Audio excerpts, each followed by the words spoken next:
இப்ப அடுத்த சொல்லுவாருன்னா வத்திக்கான கைப்பற்ற போறேன்னுவார். இப்ப வெனிசுலா அது கைப்பற்றிட்டார், இந்த கிரீன் ஐலண்ட கைப்பற்ற போறார், அடுத்தது ஈரானை கைப்பற்ற போறார். இப்ப சொல்லுவார் வத்திக்கானம் எனக்கு எதிராக இருக்கு, நான் வத்திக்கான கைப்பற்ற போறேன். நான் இதை நடக்கும். சொல்லக்கூடாதுன்னு நினைக்கிறேன். உண்மையா நீ சொல்லலாம், அதுல நீ மாற்றம் இல்லை. இவ்வளவுகிறேன் இவருக்கு உண்மையா மூல சுகம் இல்லை. இவருக்கு உண்மையா மூல சுகம் இல்லை. டொனால்ட் ட்ரம்புக்கு வந்து மூளை சரியான மாதிரி பழுதா போயிட்டு. என்ன விஜய் ஒரு பையனை தூக்கி தோல்ல வைக்க, அன்பின் மகேஷ் பொய்யாமொழி வந்து அவரும் ஒரு நடிப்பு அரக்கன். அவர்தான் இந்த கரூர்ல போய்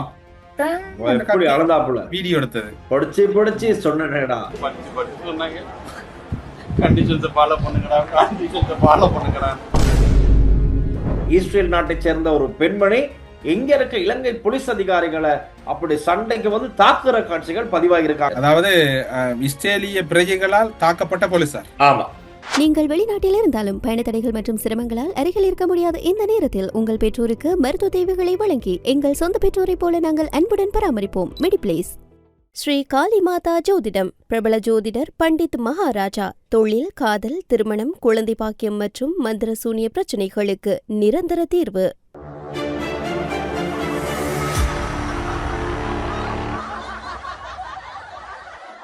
ஹலோ அண்ணா, வணக்கம். வணக்கம் வணக்கம். என்ன தம்பி வெளியில எங்கேயோ இருக்கிற மாதிரி ஒரு சிச்சுவேஷன் ஒன்று இருக்குது. வருஷம் கொண்டாட ஆரம்பிச்சாச்சு. இது இன்னும் ஆரம்பிக்கல. நாளைக்கு தான் புது வருஷம், இன்னைக்கு பழைய வருஷம். அப்போ குடும்பத்தோட வந்து அவிசாவள பக்கம் வந்திருக்கேன் இன்னைக்கு. வைஃப்ட சைட்ல அவங்க வீட்டுல இருந்து வீட்டுல இருக்கிற ஆத்துக்காரி எல்லாம் வடிவா வச்சிருந்தா தான், அதாவது மனைவி மேல மிக என்ன சொல்ல சேஃபா வச்சிருந்தா தான் நாங்க தப்பி பிழைக்கலாம். அது உண்மைதான். அப்ப அவிசாவள எப்படி இருக்குது வருஷம்? களகட்டி இருக்குதா அல்லது ரொம்ப சந்தோஷம். அவிசாவள பக்கம் எப்படி இருக்குது வருஷம்? சாதாரணமா இருக்கா, நோம்பலா? இறுதி வந்து எப்படி பார்த்தா கொழும்பெல்லாம் வெறிச்சோடி போய் தான் கிடக்கு. கொழும்புல இருக்க மக்கள்லாம் அவுட் போயிட்டாங்க. அவுட்ல இருக்க மக்கள்லாம் கொழும்பு தேடி வந்திருக்காங்க. அத்தனை நடந்திருக்க மாற்றம். இப்ப இங்க கொழும்புல யாரையும் பாக்குறதுக்கு பெருசா இல்ல, பெருசா வாகனங்கள் இல்ல, சனம் இல்ல, எல்லாம் போயிட்டாங்க அப் கண்ட்ரி. மெயினா நூரலியா தான் அதிகமா போவாங்க. கொழும்பு மக்கள்லாம் நூரலியா, ரம்போட அந்த மாதிரி பகுதிகளுக்கு போயிட்டு கொஞ்சம் ஸ்டே பண்ணிட்டு நாடு வங்குரோத் அடையுது, நாடு வங்குரோத் அடைய போகுது, அல்லது நாடு பெரிய ஆபத்தில் இருக்குன்னு இந்த எஸ்டிவியும் கூட நான் நினைக்கிறேன் எல்லாரும் இப்ப நுவரெலியா கண்டி ரோட்லாம் கனவேற வெஹிக்கிள காணக்கூடியதா இருந்தது. ஒரு சமூகம் எல்லாம் அங்கிட்டு போயிட்டு அவங்க நாடு சேஃபா தான் இருக்கு. நாடு சேஃபா தான் இருக்கு. சேஃபா தான் இருக்கு. எந்த பிரச்சனையும் இல்லை. எல்லாத்துக்கிட்டையும் பண வசதி இருக்கு, இல்லாதவங்க இருக்காங்க. அவங்களால முடிஞ்ச மாதிரி அவங்க சித்திரை புத்தாண்டை கொண்டாட வராங்க. அதுலயும் இந்த அரசாங்கத்தோட நாட்டுல இந்த அஸ்வஸ்ம உதவி திட்டத்திலையும் இப்ப இந்த வருஷத்தை கொண்டாடுற பெரிய லக்ஸரியா கொண்டாட இல்லாட்டியும் முடியுமான வரையில ஏதோ ஒரு வகையில அந்த ஊக்கத்தொகைகள் கொடுக்கப்பட்டு அவங்களும் ஏதோ ஒரு வகையில என்கரேஜ் பண்ணப்படுறாங்க இல்லையா? உண்மைதான் உண்மைதான் உண்மைதான். அவங்க எல்லாருக்குமே ஏதோ முடிஞ்ச மாதிரி இந்த சித்திரை புத்தாண்டை கொண்டாடுறதுக்கான வழிவகைகளை அரசாங்கம் அவங்க தரப்புல இருந்து ஒரு சப்போர்ட் கொடுத்திருக்காங்க. அதோட மக்கள் தயாராகிட்டு இருக்காங்க. நாங்க ரெண்டு பேரும் இன்னும் ஒரு நல்ல விஷயம் செய்யணும்னா, நாளைக்கு இந்த புத்தாண்டை சிறப்பிக்கக்கூடிய இந்த நிகழ்ச்சியை பார்க்கிற அல்லது பார்த்து கொண்டிருக்கிற அனைத்து உறவுகளுக்கும், ஏனென்றால் இதுல நேற்று முன்தினம் ஒரு பின்னூட்டத்தில் ஒரு தகவல் ஒன்றை பார்த்தேன். ஒரு சிங்கள சகோதரர் ஒரு ஆள் ஆங்கிலத்திலையும் சிங்களத்திலையும் எழுதியிருந்தார். அவருக்கு தமிழ் பேசுறது புரியும், எனக்கு எழுத தெரியாது, நான் உங்களோட ப்ரோக்ராம் பாக்குறேன்னு. இலங்கையில் இருக்கக்கூடிய மற்றும் உலகெங்கும் பறந்து வாழக்கூடிய அனைவருக்கும் தமிழ் சிங்கள புது வருட வாழ்த்துக்கள். அதை உங்களுக்கு தெரிவிச்சுக்கொண்டு நீங்களும் சொல்லுங்க உங்களோட பங்குக்கு பிறகு நீங்க சொல்ல. நாளைய தினம் மலரவிருக்கின்ற இந்த சித்திரை புத்தாண்டு அனைவருக்கும் சகல சௌபாக்கியங்களையும் கொண்டு வரும் ஒரு புத்தாண்டாக அமைய வாழ்த்துகிறோம்.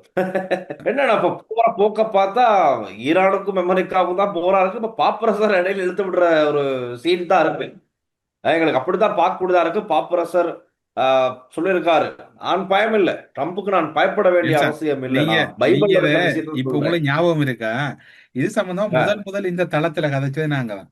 பரிசுத்த பாப்பரசர் சீனுக்கு வருவார், ட்ரம்ப் அந்த இடத்துல மூக்குடைவார். ஞாபகம் இருக்கு அவங்களுக்கு? அது நாங்க மிகவும் அழுத்தமா சொன்னோம். உண்மைதான் உண்மைதான். இனி அது இது கிட்டத்தட்ட என்ன சொல்லுங்க, இவர் எல்லாரோடையும் அந்த சுரண்டி சுரண்டி சுரண்டி சுரண்டி பார்த்தார். அது சாதகமா இருந்தது. வத்திக்கான்ல கை வைக்கிறதுன்றது வந்து ஒரு விபரீதம் தான். கட்டாயம். ஆனா இப்ப ட்ரூத் சோசியல்ல டொனால்ட் ட்ரம்போட ஜேசுநாதர் மாதிரி டொனால்ட் ட்ரம்ப் அவரை வர்ணிச்சுக்கிட்டு ஒரு ஏஐ இமேஜை வந்து ஷேர் பண்ணிருக்காரு. அது கடும் கண்டனங்களை காணக்கூடியதாக இருக்கு. அதே மாதிரி பாப்பரசரம் no fear of the Trump administration or speaking out loudly of the message of the gospel, which is what I believe I am here to do, what the church is here to do.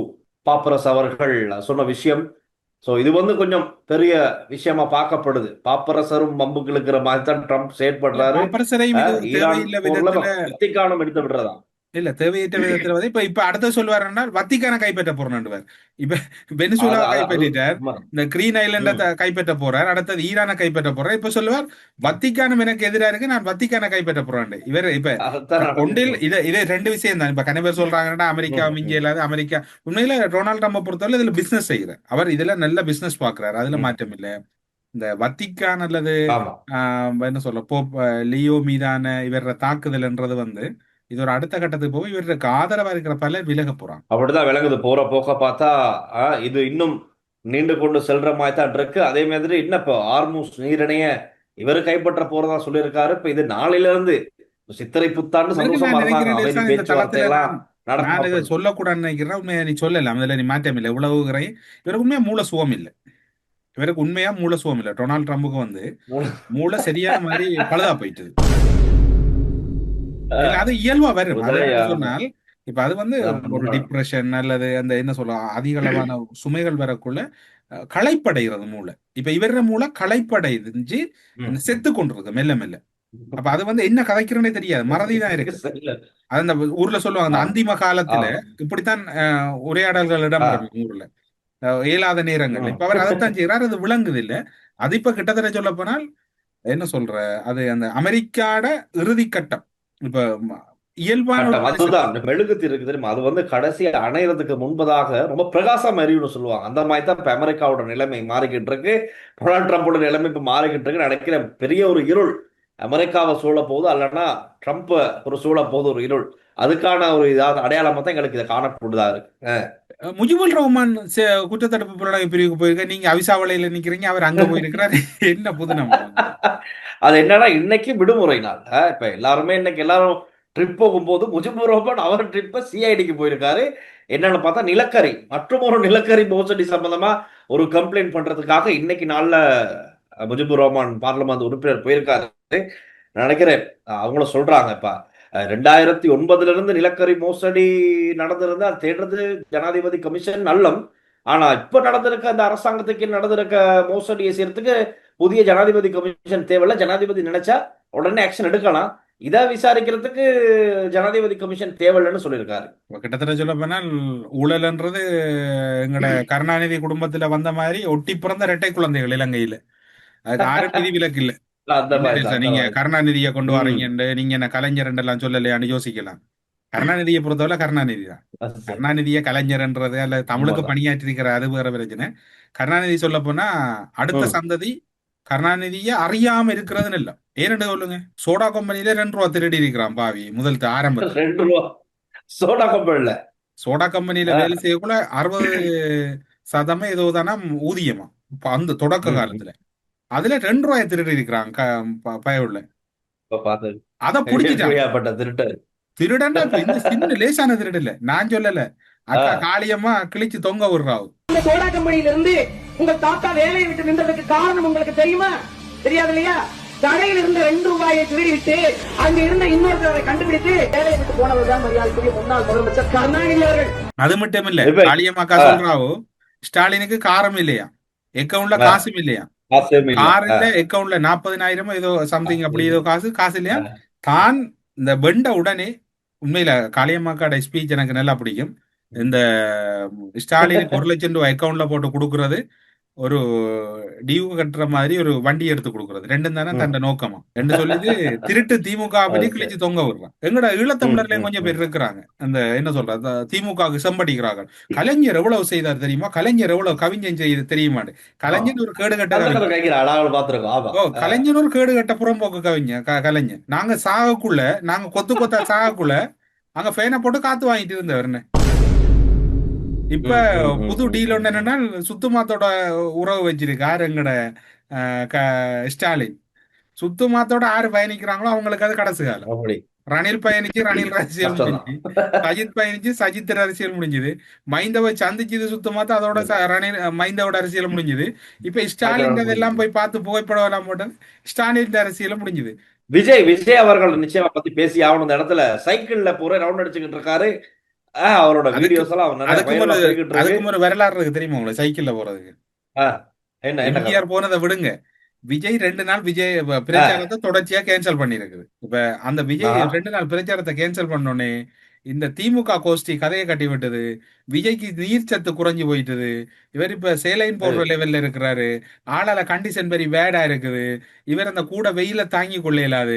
அதால ஆஹா, இவர் தொடர்ச்சியா செய்யற அந்த என்ன சொல்ற அந்த திமுக agent அல்லது கொத்தடிமை ஊடகங்கள் ஊடகவியலாளர்கள் தொங்கு சதைகள் அந்த தமிழ்நாட்டில் இருக்கிற இந்த பிச்சை பாந்திர வேந்தி அறிவாலய வாசல்ல இருக்கிற ஆட்கள் எல்லாம் இந்த கதையை எடுத்து விட்டுட்டாங்க. உடனே ஆ, விஜய் டீமுக்குள்ள இந்த கதை போகணும்னா அதை ப்ரூவ் பண்ணணும். விஜய் எடுத்து தான் விஜய் நெடுஞ்சாலையில ஒரு மிதிவண்டி பயணம். ஆமா ஆமா, அவர் பார்க்கும்போது தெரியுது. அந்த ஃபுல் ஸ்லீவ் எல்லாம் போட்டுக்கிட்டு தான் போறாரு. கொஞ்ச நாளா ஆஃப் ஸ்லீவ் ஷர்ட் தான் போடுவாரு. இப்ப ஃபுல் ஸ்லீவ் தான் போட்டுக்கிட்டு போறாரு. கண்ணெல்ல போட்டு இப்படி கையை காட்டும் போது இது எங்கேயே பார்த்து இருக்கமே அப்படின்னா எம்ஜிஆர் அவர்களுடைய பாடியில விஜய் அவர் லைனை விஜய் போற செஞ்சுக்கிட்டு போய்கிட்டு இருக்காரு. இதுல பாப்போம். 24ஆம் தேதி ரொம்ப 2 விறுவிறுப்பா கூட்டங்கள் இருக்கு. இயல்பா நடந்து கொண்டிருக்குது. ஒன்று நாம் தமிழர் கூட்டம் அல்லது அடுத்தது வந்து டிவி கீர கூட்டம். இயல்பா மக்கள் ம். வராங்க, கலந்துரையாடல் நடக்குது. மக்கள் அதிகளவான மக்கள் விஜயை நோக்கி போறாங்க. சீமாண்ட கூட்டத்துக்கும் போறாங்க. இது தமிழகத்துல நடக்குது. ஆமா. ஆனா காளியம்மாக்கா சொன்னா இல்லையா, அதை யாரு சொன்னன்னு கேட்கல நீங்க. காளியம்மாக்காக்கு கருணாநிதிக்கு பலமும் இடமும் யாரு? வந்து 2 பேர் தானே சொன்னதான் காளியம்மா காட்ட. புள்ள நீ இப்பத்தைய திருட்ட பற்றி கதைக்கிறான். இந்த பயவுள்ள தொடக்கத்திலே ஒரு பெரிய திருடன். நாங்க சொல்லலப்பா, இதுக்கு மக்களுக்கும் தொடர்பு இல்ல. அக்கா காளியம்மா சொல்லி இருக்கிறா. இப்படி இருக்கு டெல்சான் அவங்க நிலைமை. சொன்னதுதான். ஆமா ஆமா. ஆனா இன்னும் 8 நாள்ல இன்னைக்கு 13ஆம் தேதி, 14ஆம் தேதி சித்திரை புத்தாண்டு. அதை அடுத்து அங்கிட்டு ஒரு 7 நாள்ல ஈஸ்டர் அட்டாக் நடந்து 7 வருடங்கள் நிறைவு. அப்ப நாங்க எதிர்பார்த்துக்கிட்டு இருக்காங்க எல்லாருமே ஒரு முக்கியமான ஏதாவது விடயம் வெளியாகுமா. 22ஆம் தேதி சுரேஷ் சாலை சம்பந்தப்பட்ட வழக்கு வேற இருக்கு. அது இன்னும் ரொம்ப விறுவிறுப்பா ஆர்வமா இருக்கு. என்ன நடக்க போகுது, இதுவரை நடந்த விசாரணை எல்லாம் என்ன அப்படிங்கிறத தெரிஞ்சுக்க ஆர்வமா இருக்காங்க. என்ன இது பத்தி எதுவும் தகவல் இருக்குமா? கருதினால் 21ஆம் தேதி விசேட உரையொண்ட வழங்க இருக்கிறதாகவும் அதனாலதான் அந்த உயிர்த்த ஞாயிறு தாக்குதல் வழங்க அவர் இருக்கு. ஆமா. கருத்துக்களை ம். தவித்துக் கொண்டதாகவும் ஒரு தகவல் இருக்குது. கருதினால்ற ஆஹா. தரப்புல ஒரு மிக ம். முக்கியமான செய்தி ஒன்று எதிர்பார்க்கப்படுது. அது பெரும்பாலும் ஒரு பெறுமதியான செய்தியா ம். இருக்கலாம் என்று கூறப்படுது. அதனோட சுரேஷால வரக்குள்ள சில வேளை 4வது உயிர்த்த ஞாயிறு தாக்குதலின் சூத்திரதாரி பெயரிடப்படலாம் என்று எதிர்பார்க்கப்படுது. எதிர்பார்க்கப்படுது. இப்ப அப்படி இருக்க பெயரிடப்படலாம். நேரத்துல அப்படி இருக்க நேரத்துல தான் ஞானசார தேரர் நேற்று முந்தானத்து வெளியே வந்திருக்காரு. ஊடகங்களுக்கு முன்னால கருத்து இல்ல இல்ல தெரிவிச்சிருக்காரு. நான் ஒரு ஏவுகணையை விடுறேன் பாருங்க, அதுக்கு பிறகு பிரதான சூத்திரதாரி வருவாராம். ஏவுகணைன்னு ஒரு புத்தகம் எழுத போறாரா ஞானசார தேரர். அது அவர் அவர் எழுதுற புத்தகம் எழுதுறாரு. புத்தகத்துல என்ன இருக்கும்னு சொன்னால் உயிர்த்த ஞாயிறு தாக்குதல்ற சூத்திரதாரி இவங்கட அந்த இப்ராஹிம் ஆரோண்டு ஜேவிபியில நேஷனலிஸ்ட்ல இருந்தார். இவர் தான் இந்த சூத்திரதாரி. இவரை காப்பாத்துறது ஏவிபி என்ற எழுத்தை அவர் எழுத போறார். ரைட், அதான் இருக்கும். ஏன்னா ஜேபிபிக்கு நிதி ரீதியா ஃபண்ட் பம்ப் பண்ணது வந்து இப்ராஹிம் நானா தான்.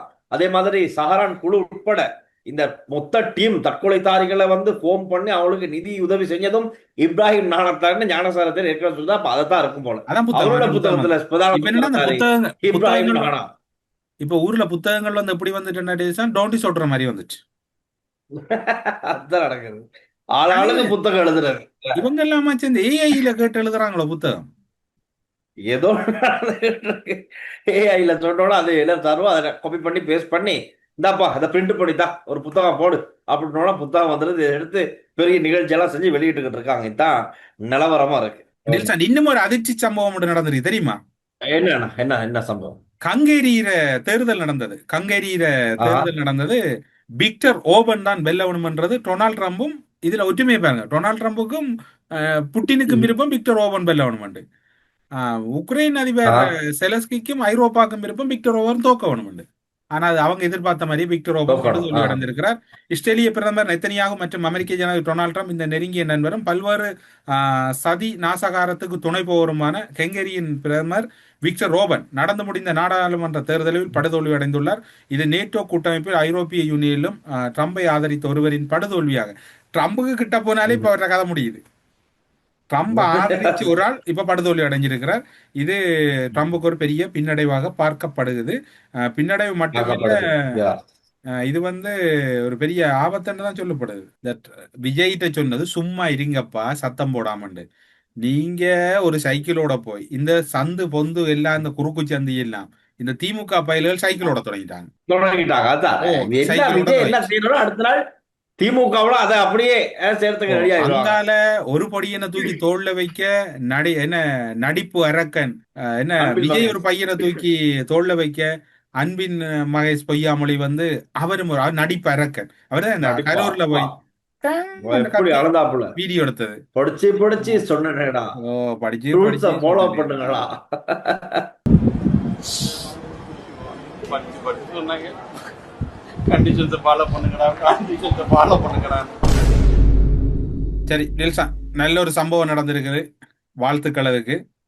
சொல்லணா. நாட்டில் அராஜகத்தை மற்றும் ஆபத்தான முறையில் வாகனம் ஓட்டும் நபர்களை கண்டறிந்து அவர்களுக்கு எதிராக சட்ட நடவடிக்கை எடுப்பதற்கு போலீஸ் தலைமையகம் புதிய வாட்ஸ்அப் இலக்கம் ஒன்றை அறிமுகப்படுத்தியுள்ளது. பொதுமக்கள் தாங்கள் காணும் போக்குவரத்து விதிமீறல் தொடர்பில் வீடியோ காட்சிகளை எடுத்து சைபர் 70 47 55 600 என்கின்ற இலக்கத்துக்கு அனுப்பி வைக்க முடியும் என்று கூறப்படுகிறது. இந்த சேவையானது போக்குவரத்து பிரிவு மற்றும் வீதி பாதுகாப்பு பொறுப்பதிகாரி பிரதி போலீஸ் மாதிபரின் நேரடி மேற்பார்வையில் 24 மணி நேரமும் இயங்கும் என அறிவிக்கப்பட்டுள்ளது. வீதி விபத்துக்களை குறைக்கவும் பொறுப்பற்ற முறையில் வாகனம் ஓட்டுபவர்களை கண்டறியவும் பொதுமக்கள் இந்த சேவையை பயன்படுத்துமாறு போலீசார் அவசர அழைப்பு விடுத்திருக்கின்றார்கள். வாழ்த்துக்கள் போலீஸ் மாமா, போலீஸ் மாமா. நல்லதான் நல்லதான், நல்ல வேலை. ஏன்னா இப்பதான் நாங்க சொன்ன வேலையை நீங்க செய்யல, அதையும் செய்யுங்க. செய்யலன்னா பிறகு நாங்க காண்டாயிருவோம். நீங்கள் இன்னும் ஒன்றையும் புரிந்து கொள்ளுங்கள். நாங்கள் பேருந்து நிலையம் தொடர்பில் கூறிக்கொண்டிருக்கிறோம். நேற்றும் எமக்கு ஒரு சில தகவல்கள் கிடைத்தது. பேருந்து நிலையத்தில் இருக்கக்கூடிய பொது மலசல கூடம் முறையாக பின்பற்றப்படவில்லை என்று. அதற்குரிய ஊழியர்களை நியமியுங்கள், அதற்கு முறையான ஊதியத்தை கொடுங்கள்.